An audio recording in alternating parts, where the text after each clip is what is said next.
Independent critical thinking isn't common. Most people just follow what other people have done, what other people are doing, or what the authority figures in their life tell them to do. Most people, maybe you, go through life with a bunch of untested assumptions, and they often think too small when it comes to the games they play. This quick video is about the mental model used by the most intelligent people on the planet for shattering all of those assumptions and thinking outside of the box. I'll also go over how you can implement this mental model to improve your critical thinking and ability to make genius moves in your life that wouldn't occur to you otherwise.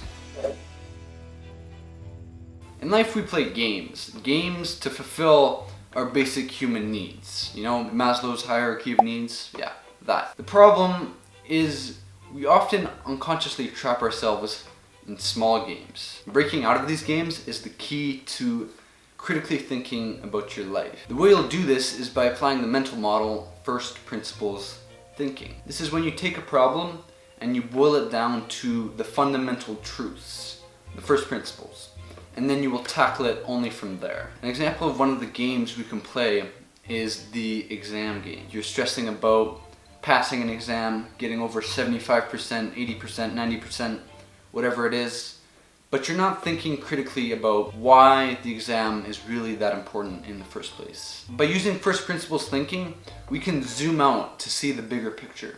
Instead of playing the exam game, now maybe you can play the game of improving your overall academic success. And then maybe you realize that that particular exam isn't that important to your overall grade, so you're better off focusing on this other thing that does. But it doesn't stop there. What makes your academic success so important? Perhaps it's so that you can get a job that you want. And getting a job that you want is there to provide you with money and something that feels like meaning and purpose in your life. And that just goes back to fulfilling your basic human needs.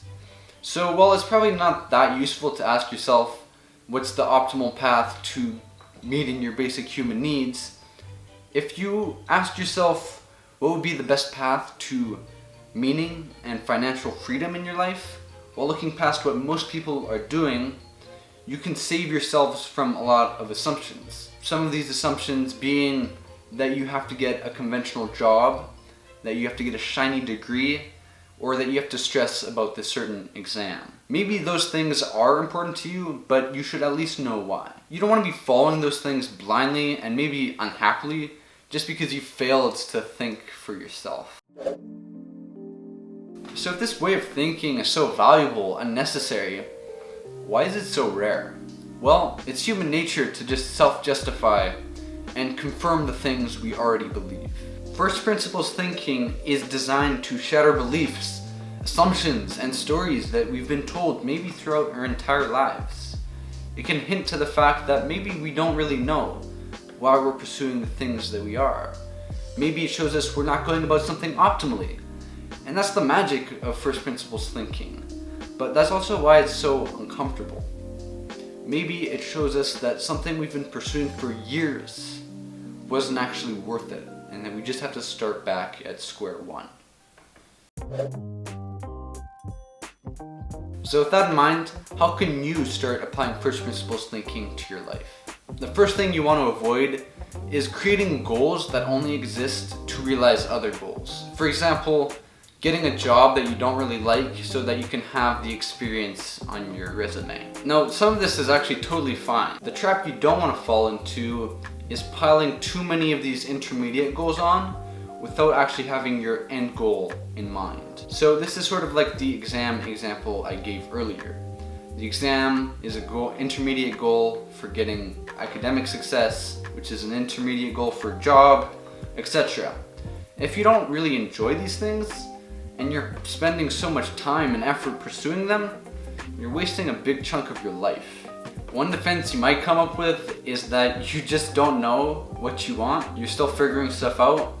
But I would actually argue that you do know what you want. What you don't know is how to get it. I'll get to that in a bit, but first let's go over how you can actually discover what your end goals are. So just take any intermediate goal that you might have and ask yourself, for what? So here's an example of how this could play out. I want to get a job that I won't enjoy. For what? so they can show off some experience in my industry. For what? So they can get a job in my industry that I do enjoy and I am passionate about. For what? Well, that's pretty much it. So now that you've deconstructed your intermediate goal into your end goal, now it's time to reconstruct. Figure out the optimal path to reaching your end goal. And don't assume constraints here. Think unconventionally. A great book for this is the 80-20 principle. For this particular example that I gave earlier, maybe you already were on the right path to reaching your end goal. It's when the 4 whats that I was talking about start to build up that you know that you're probably on a very ineffective and roundabout path to reaching your end goal. This video is pretty much a condensed version of what can be found in my brand new Notion Mental Clarity Toolkit. The toolkit is essentially a guide and 3 tools for getting crystal clear direction in life. All in Notion as templates, and you can snag all of that for yourself for free. You can learn more and get it for yourself by clicking the first link in the description below. That's it for this video. I'll see you in the next one.